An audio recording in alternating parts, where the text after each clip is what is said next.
Amados irmãos, hoje é o chamado Domingo de Ramos.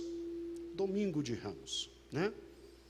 E em razão do domingo que estamos hoje, comemoramos então a entrada de Jesus em Jerusalém.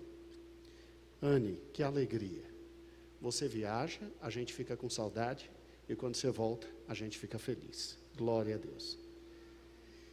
E hoje é um dia significativo, muito especial. Trata-se exatamente daquilo que está em Mateus, capítulo 21, para onde direcionamos os amados irmãos.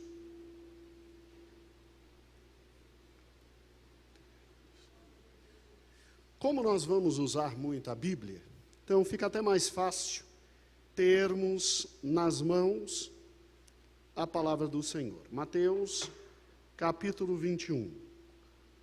Louvado seja o nome do Senhor Jesus. Glória a Deus. Em Mateus, capítulo 21, o texto, ele diz exatamente assim. E versículo 1 em diante, me perdoe, versículo 1 em diante.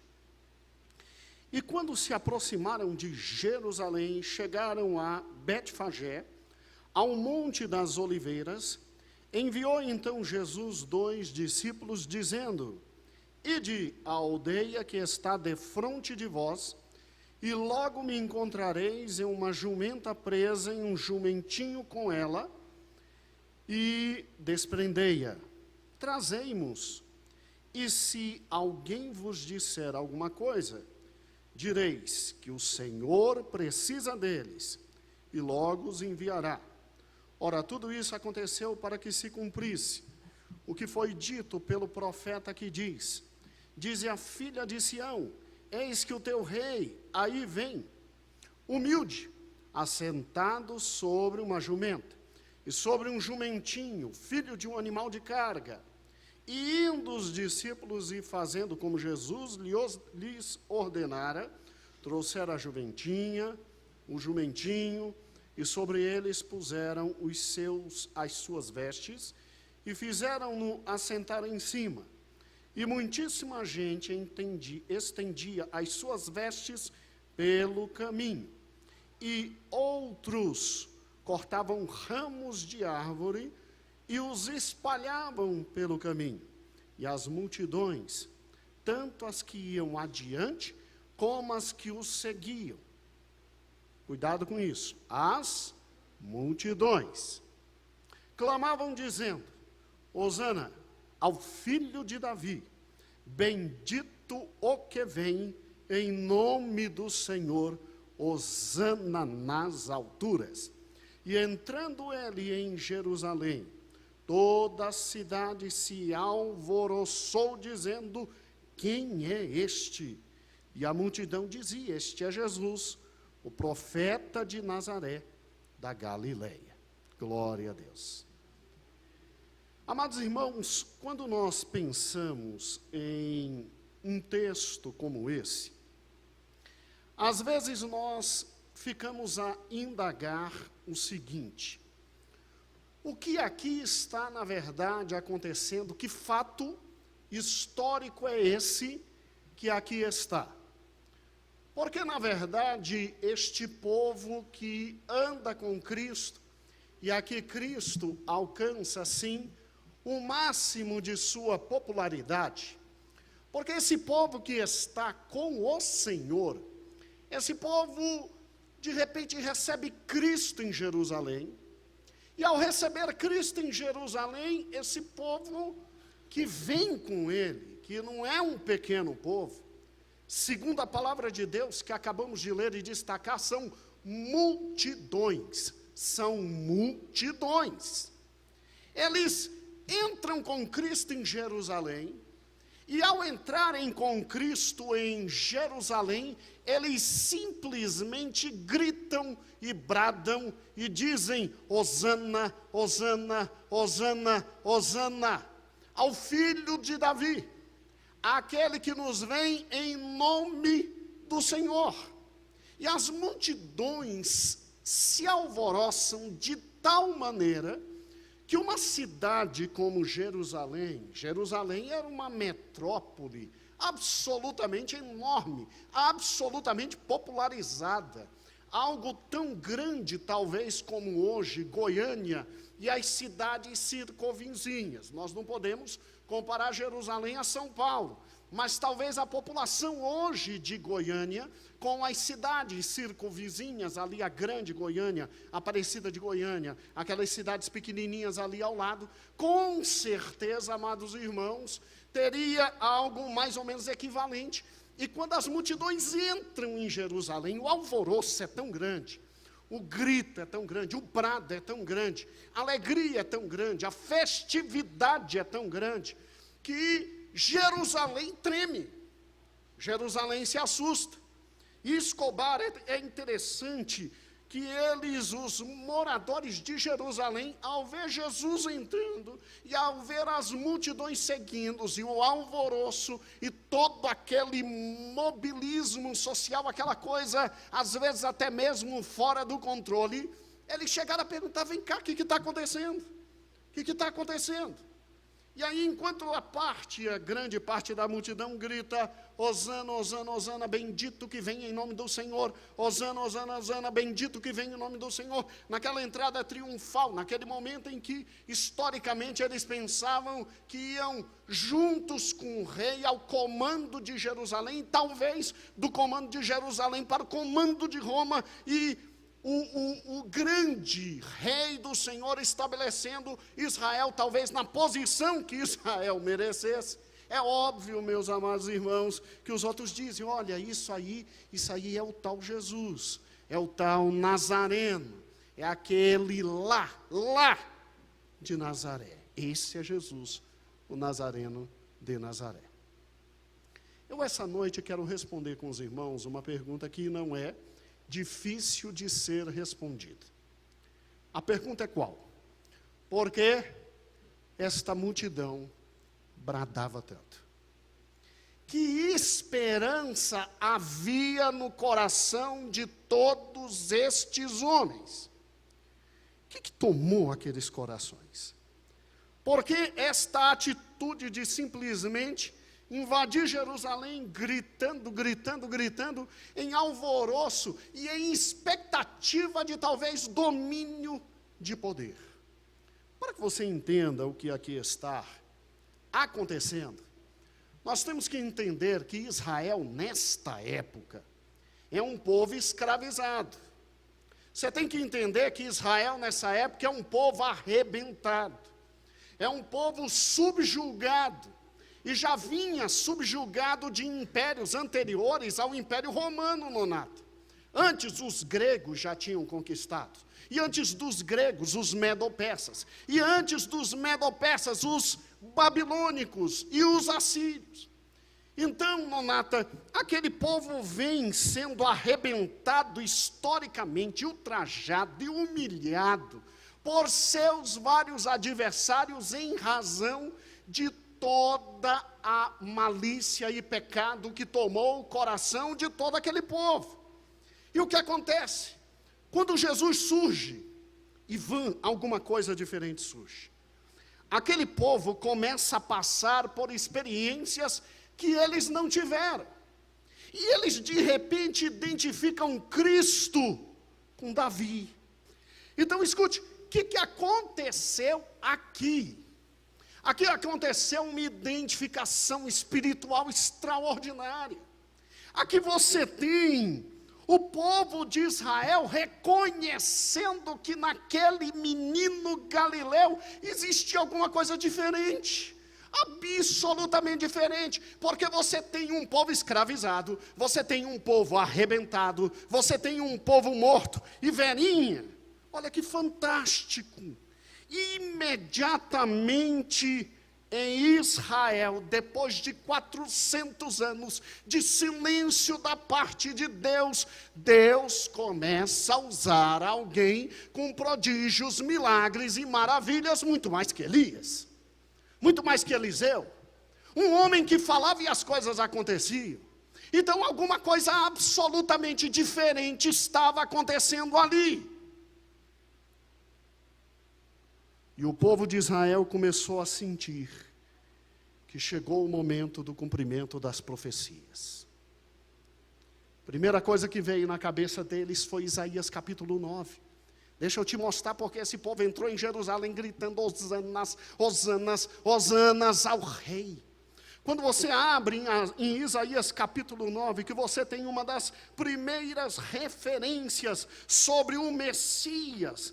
Em Isaías capítulo 9, diz exatamente assim: mas a terra, a partir do versículo 1, mas a terra que foi angustiada não será entebrenecida. Ele envileceu nos primeiros tempos a terra de Zebulon e a terra de Naphtali, mas nos últimos a enobreceu junto ao caminho do mar, além do Jordão, a Galileia dos gentios. Escute, o povo que andava em trevas viu uma grande o quê? Luz, e sobre os habitantes na região da sombra da morte, resplandeceu a luz. Tu multiplicastes esse povo, e a alegria lhe aumentastes, todos se alegrarão perante ti, como se alegra uma ceifa, e exultam aqueles que repartem os despojos. Veja comigo, Jesus começa na baixa Judeia, na baixa da Galileia. Jesus começa a pregar, Jesus começa a falar. A própria palavra em Mateus, Mateus traz o povo a esse texto, e Mateus identifica Jesus como o Messias. Ou seja, aonde a morte fazia sombra. Pense algo pior do que o Rio de Janeiro, aonde a sombra da morte existia, aonde as pessoas estavam acostumadas com a morte, com o mal, com a negligência, com a arrogância, com o sofrer, com o roubo, vem Cristo e uma luz extraordinária aparece. Esse povo começa a olhar para Ele e dizer: é Ele, é Ele. E as notícias se espalham. Não tinha WhatsApp, mas tinha boca a boca. Não tinha Facebook, mas tinha notícia. E de repente um diz: olha, parece que a mãe dele era virgem.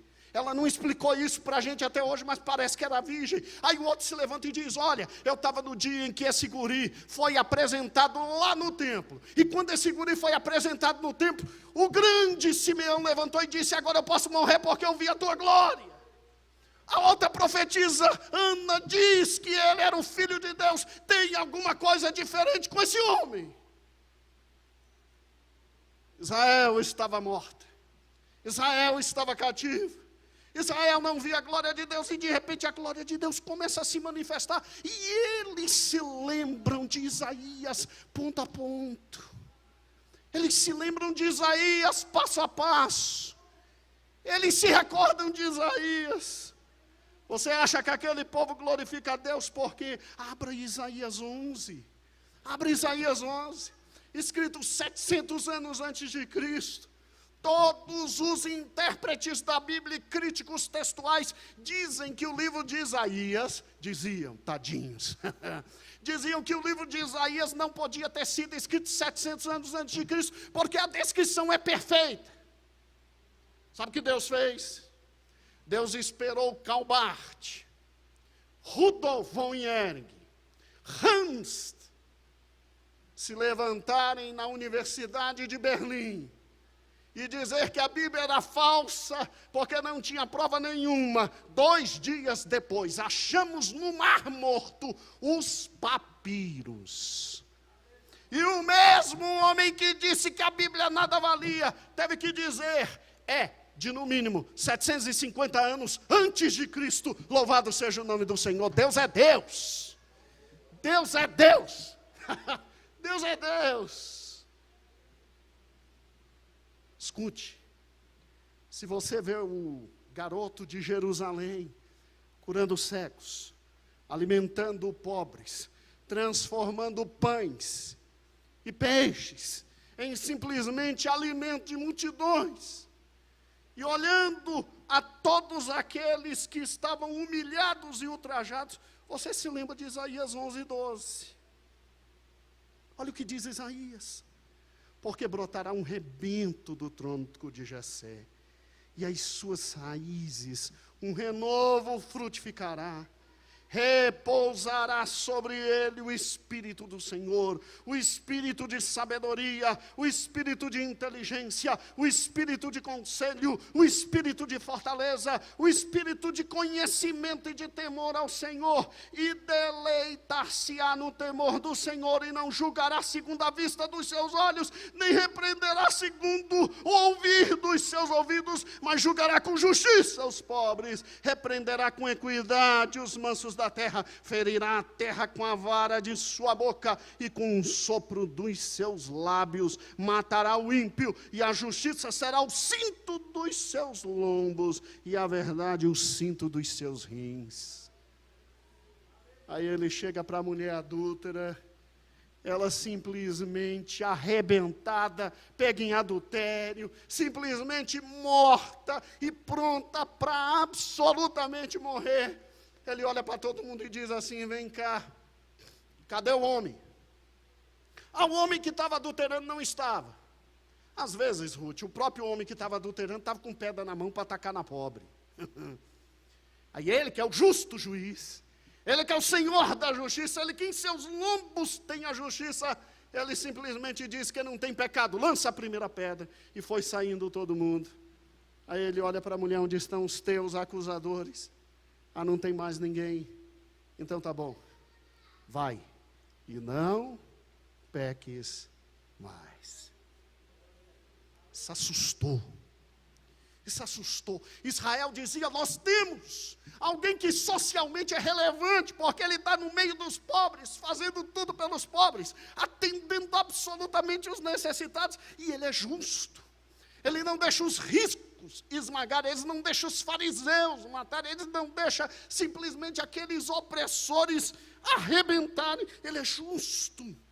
Mas espera aí, isso eu já ouvi falar onde? Pesquisaram, isso está em Isaías 11. Meu Deus, esse é o Messias. Esse é o Messias. E olha como ele fala. Ele não fala com qualquer um, ele fala com autoridade. Ele é o Messias. Agora, irmãos, imagine quando você lê Isaías e chega em Isaías capítulo 32, e diz assim, versículo 1 em diante: reinará um rei com justiça, e dominará os príncipes segundo o seu juízo. Olha que fantástico. E será aquele varão como um esconderijo contra o vento, com refúgio contra a tempestade, com ribeiros de águas em lugares secos, como sombra de uma grande rocha em terra sedenta. Aí, quando o povo vê todos os milagres, vê tudo que ele pode fazer, um maluco na entrada de Jericó diz: Jesus, filho de Davi, tem misericórdia de mim. Jesus, filho de Davi, tem misericórdia de mim. Jesus, filho de Davi, tem misericórdia de mim. E Jesus pergunta: o que queres? E Jesus cura. E uma mulher absolutamente dominada por uma hemorragia que não terminava e que tinha jogado fora todo o dinheiro com a medicina, não tinha absolutamente mais nada, não compreendia mais nada, a vida fluindo todos os dias naquele sangue que saía e a morte se aproximando. Ela disse: eu só tocar nele, eu só tenho que tocar nele, e ela é curada. E até aquele que estava simplesmente há 4 dias fedendo, sem órgãos internos, porque quando você enterrava um judeu, você tirava todos os órgãos. Ele disse: vem para fora, vem para fora, Lázaro. Imediatamente eles disseram: peraí, isso está escrito. Isso está aqui em Isaías 32. Ele seria como esconderijo na tempestade. Ele seria como ribeiro de águas em lugar seco. Veja que ele fala e a alma da gente se enche. Ele seria como sombra de uma grande rocha em terra sedenta. Agora, quando você chega em Isaías 40, aí não tem como. Ele é o Messias. Ele é o Messias. Porque a vida dele é Isaías 40. Consolai o meu povo, diz o vosso Deus. Falai benignamente a Jerusalém e bradai-lhe que já a sua servidão é acabada, e que a iniquidade será expiada, e que já recebeu em dobro da mão do Senhor por todos os seus pecados. Vós que clama no deserto, preparai o caminho do Senhor, endireitai o ermo da vereda do nosso Deus. Aí eles dizem, esse é João Batista. E ele viria para depois Cristo. E aí Cristo viria, todo vale seria exaltado, todo monte, todo outeiro seria absolutamente abatido, e o que está torcido ele endireitará, e o que é áspero ele aplanará, ou seja, ele consegue mudar a vida de todos aqueles que estão ao seu lado. E multidões vêm, e a glória do Senhor se manifestará, e toda a carne juntamente verá que foi a boca do Senhor quem disse isso. E aí quando você chega no versículo 10 que diz, eis que o Senhor Jeová virá com o forte, e o seu braço dominará, e eis que o seu galardão vem com ele, e o seu salário diante da tua face, como pastor apacentará o seu rebanho, entre os seus braços recolherá os seus cordeirinhos, e o levará ao seu regaço, e as que amamentam ele guiará mansamente.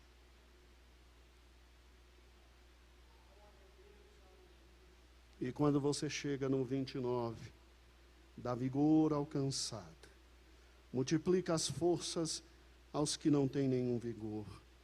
Os jovens se cansarão e se fadigarão, os jovens certamente cairão, mas os que esperam no Senhor renovarão as suas o quê? Forças. Subirão com asas como águias, correrão, não se cansarão, caminharão e não se fadigarão. Alguma coisa estranha.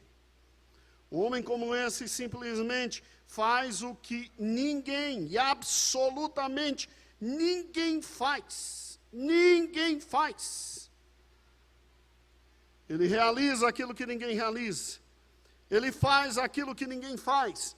E o israelita olhava para Isaías. Eu poderia multiplicar por muitos textos e muitos fatos, e compará-los com os fatos da vida de Cristo. Ele olhava para Isaías e ele dizia, está tudo batendo, está tudo batendo, está tudo batendo. O Senhor está entre nós, e o Senhor vai agora restaurar o reino, o poder, a glória, a graça, a bênção a Israel. Está tudo combinando. Esse é o motivo pelo qual aquele povo em Mateus capítulo 21 simplesmente entra com Cristo em Jerusalém. Porque quem vinha com ele, quem estava em Jerusalém, não. Quem estava na Judéia, quem estava em Cafarnaum, quem estava na Bereia, quem estava nos rincões mais longínquos e absolutamente mais pesados e mais difíceis, ali Jesus exerceu seu ministério. Tanto é que as multidões que o acompanham dizendo, agora o rei vai entrar em Jerusalém, governará todas as coisas, mudará todas as coisas, e quem é da população de Jerusalém diz assim, meu Deus, mas que alvoroço todo é esse? Por que tudo isso? E alguém de Jerusalém responde, não, esse é o tal Jesus lá da Galileia.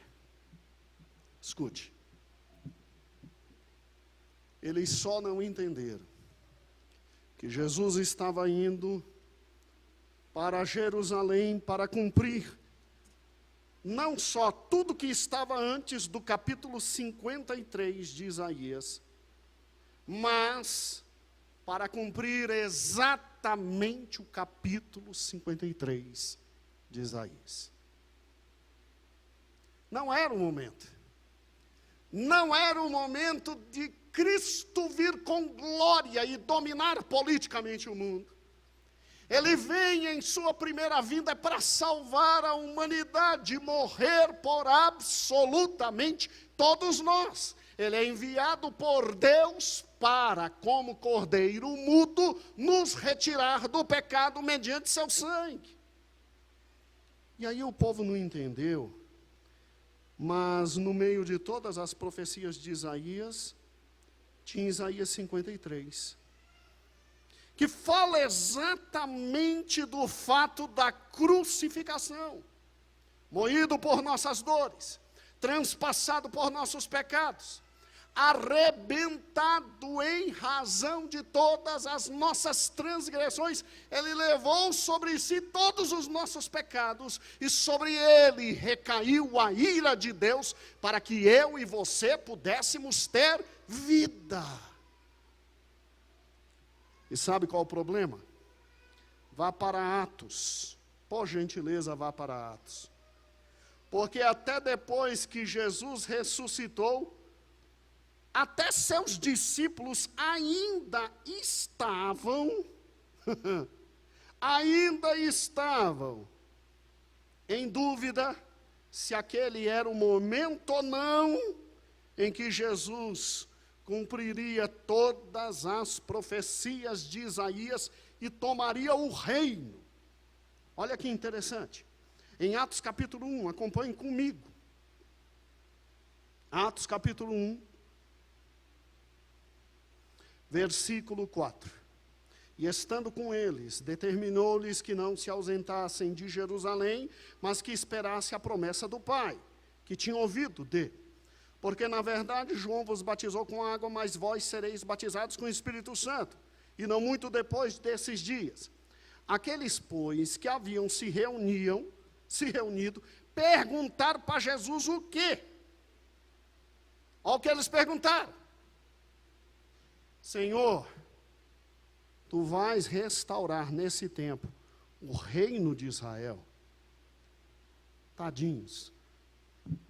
Mesmo depois da ressurreição, eles ainda pensavam no Messias político que iria restaurar a sorte de quê? Israel.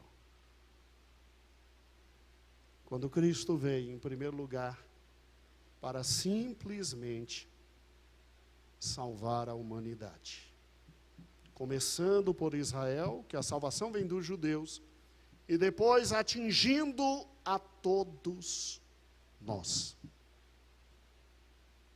Mas ele já fez isso. E você fique descansado. As profecias quanto a ele não terminam.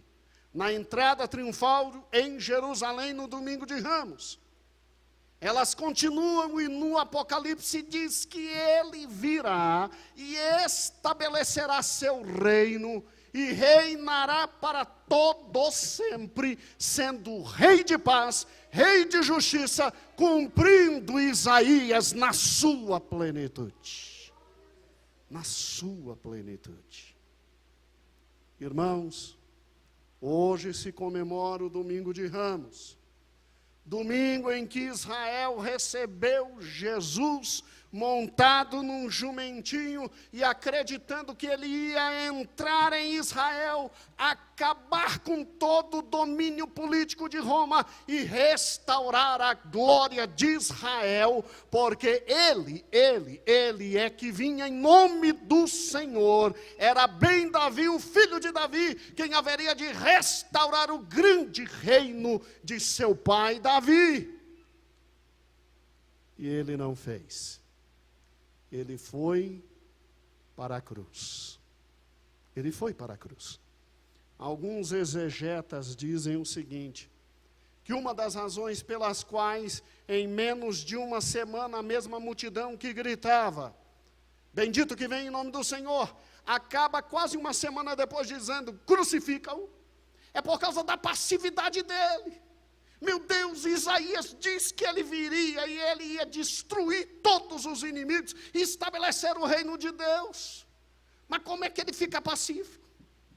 Como é que ele só briga um pouquinho no templo e não faz mais nada? Se recolhe com seus discípulos, vai tomar a última Páscoa com seus discípulos, vai dizer que vai morrer. Que história é essa? Nos enganou. Alguns historiógrafos dizem que grande parte da população fica revoltada porque esperava uma atitude militar de Cristo, e Cristo não a tomou. Os saduceus, herodianos e principalmente fariseus se aproveitam desse momento histórico e conseguem trazer a morte de Cristo à humanidade. Mas o reino dele nunca foi deste mundo. Nós estamos então 2018 anos após o Domingo de Ramos, dizendo: olha, ele voltará. Ele voltará.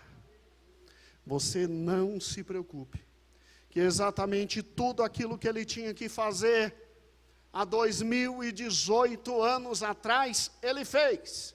Foi para o Calvário, foi. Morreu em nosso lugar, morreu. Nos substituiu no Calvário, sim. Pastor, por que eu não poderia morrer? Então tá bom. Raciocine comigo, é simples. Absolutamente simples. Será que algum de nós aguentaria a ira de Deus? E morrendo um de nós, Deus aceitaria o pedido de desculpas de um de nós? Pense, bora comigo. Agrida o filho da Braulis que está ali. Ali está o Júnior, filho da Braulis.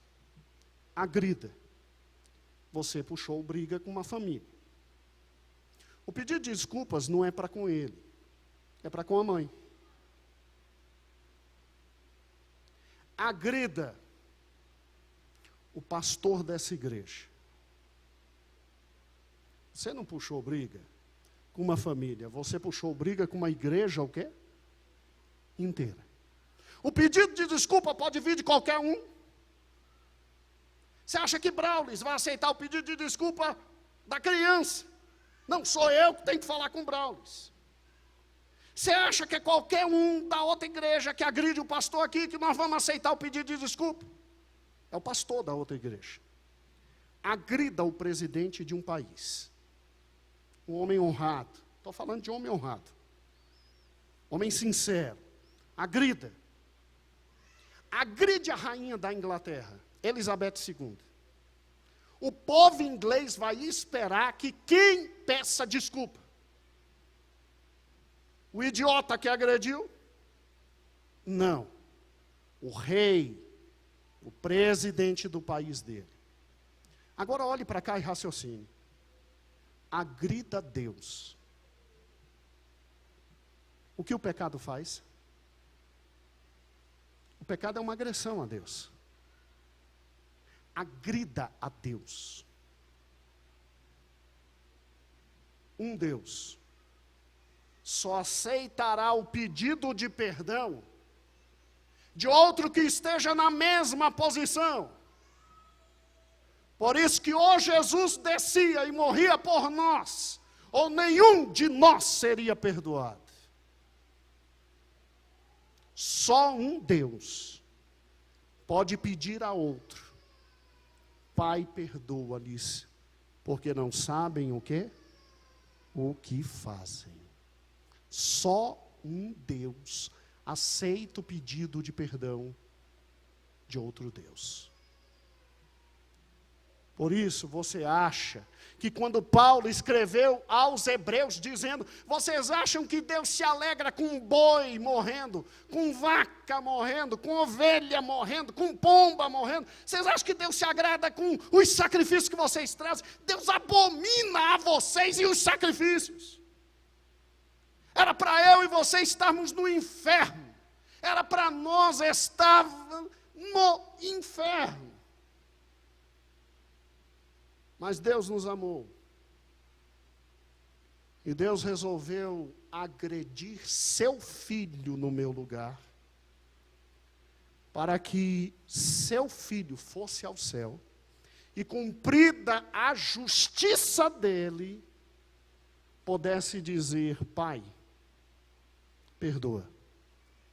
E aí quem crê no Filho, recebe a justiça de Deus, e o perdão dos seus, o quê? Porque não sou eu que chego para ele pedindo perdão. Você está louco? Se eu chegar diante dele pedindo perdão, no meu estado de miséria, eu estou acabado. Os olhos dele, só os olhos dele me fulminam.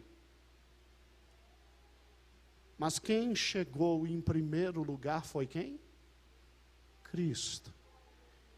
E ele vem, eu venho atrás dele.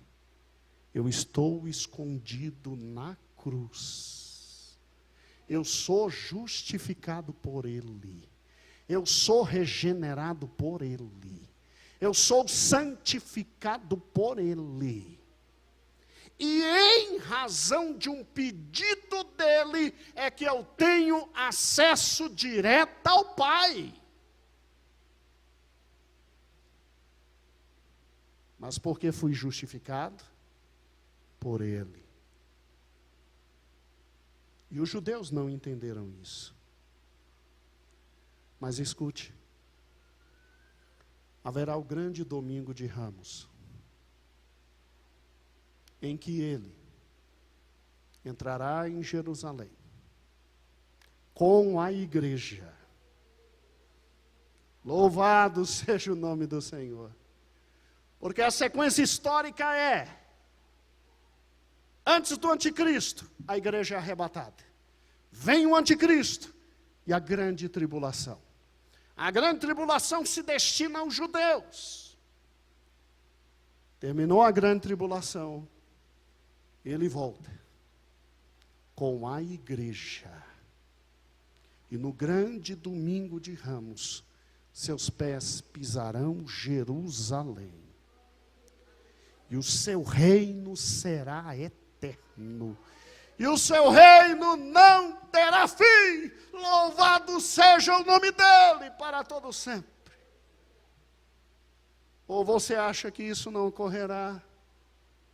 Ou você acha que isso não virá? Meu amado irmão e amado amigo que me escuta, tudo se cumpriu. Tudo está se cumprindo. E ele, Deus, vela pela sua palavra. Aguardemos, pois, firmes e constantes. A última vez, com a última manifestação dele, no grande domingo de Ramos, o domingo eterno, quando o Senhor virá, com uma multidão incontável. Não mais de gente que queria que ele dominasse o Império Romano, não mais com gente simplesmente das regiões mais pobres da Judéia e de Israel, mas com gente que é rei, príncipe, sacerdote e filho eterno de Deus, e irmão do próprio Cristo para reinar eternamente. E esses somos nós. Louvado, pois, seja o nome de nosso Senhor e Salvador, Jesus Cristo. Glória a Deus. Senhor Jesus, muito obrigado pela tua palavra. Louvado seja o teu nome. É, Senhor, a tua palavra que nos traz esperança, Deus. Porque quando olhamos para a tua palavra, é um único livro na face da humanidade, que descreve exatamente todos os fatos, e todos os fatos ocorrem a miúde, ó Deus, nos mínimos detalhes. Outros profetas que a humanidade teve, Deus, sempre nos trouxeram profecias vagas, inseguras, abertas, absolutamente sem entendimento. Mas tua palavra não, tua palavra diz exatamente todos os detalhes para que ninguém, absolutamente ninguém, fique enganado, ó Deus. E, Senhor, quando aquele povo, no domingo de Ramos, te recebeu em Jerusalém, é porque todo aquele povo viu em ti, Cristo amado, o cumprimento de muitas profecias preditas em Isaías, em Oséias, em Daniel, em Jeremias, ó Cristo, em Malaquias. Aquele povo identificou-te, ó Deus, ó Senhor, mas não foi capaz de entender completamente a aplicação das profecias.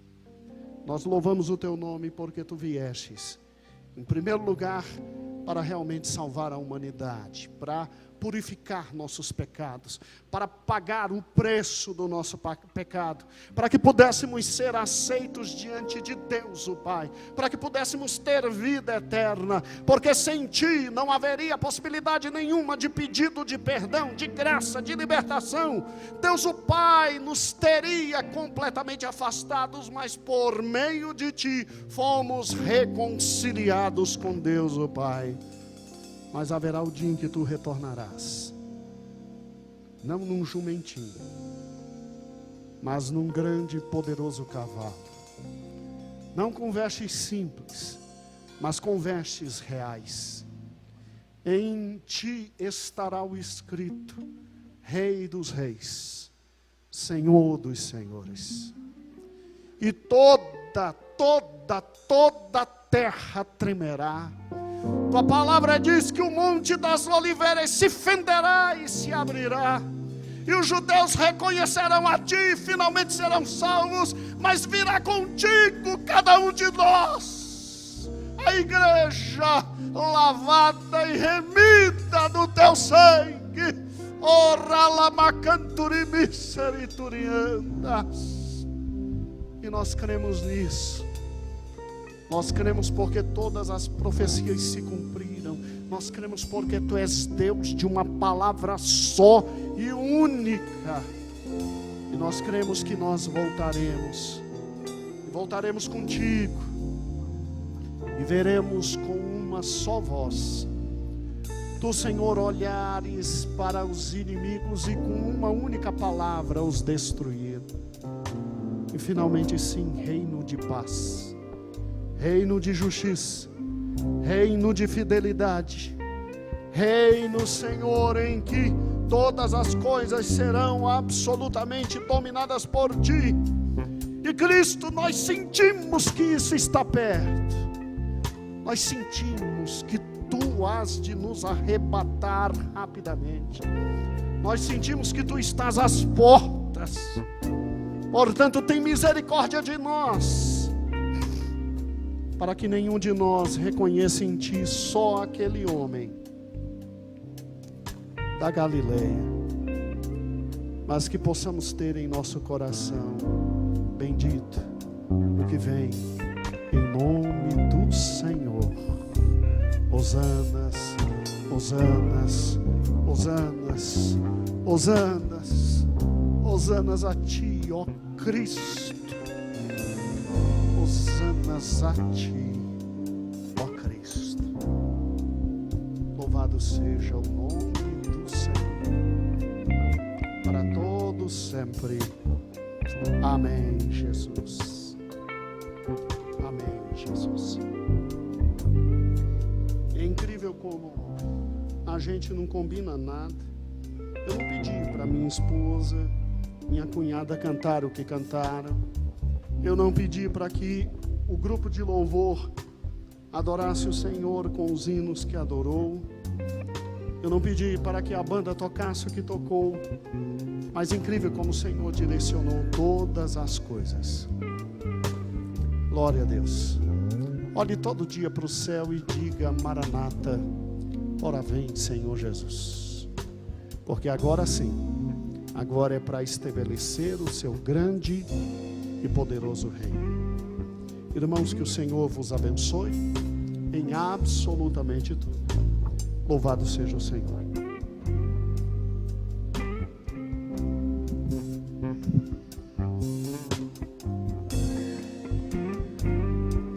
Mesmo sentados, feche seus olhos, você que já conhece esse hino. Vamos adorar ao Senhor. A Ele toda a honra, toda a glória, todo o louvor. Cante comigo assim. Louvemos ao Senhor,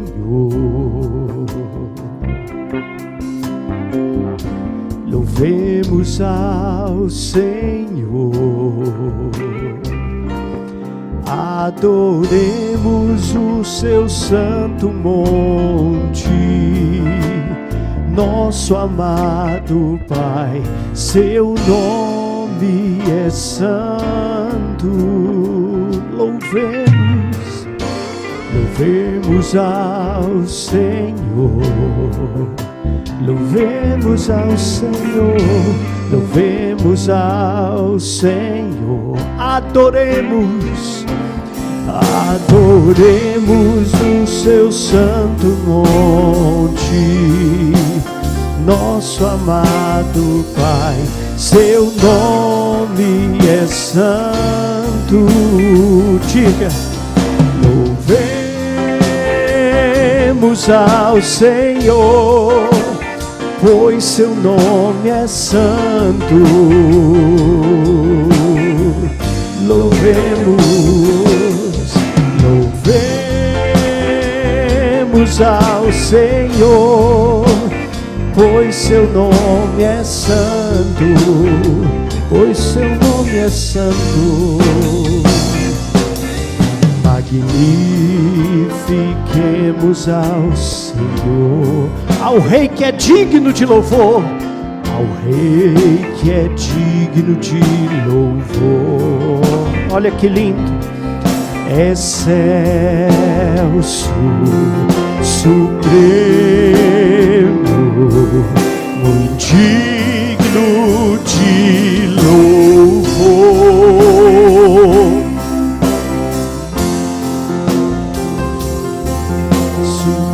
Supremo, muito digno de louvor. Cante, louvemos ao Senhor.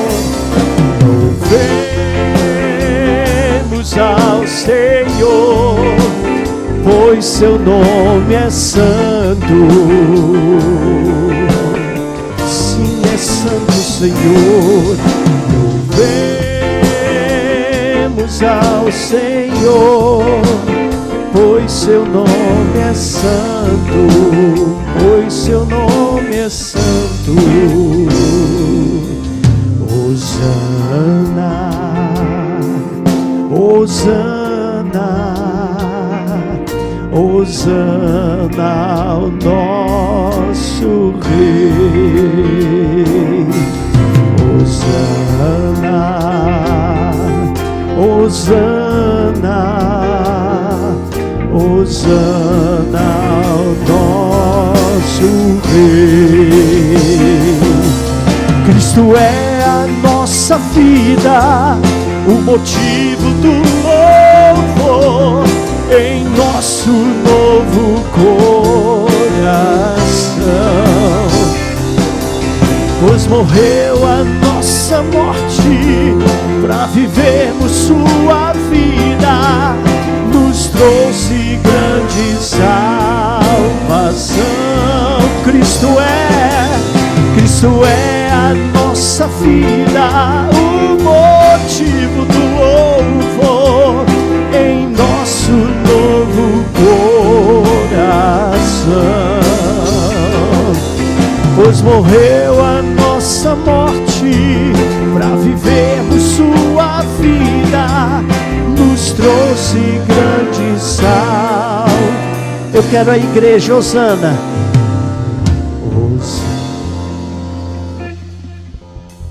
Hosana,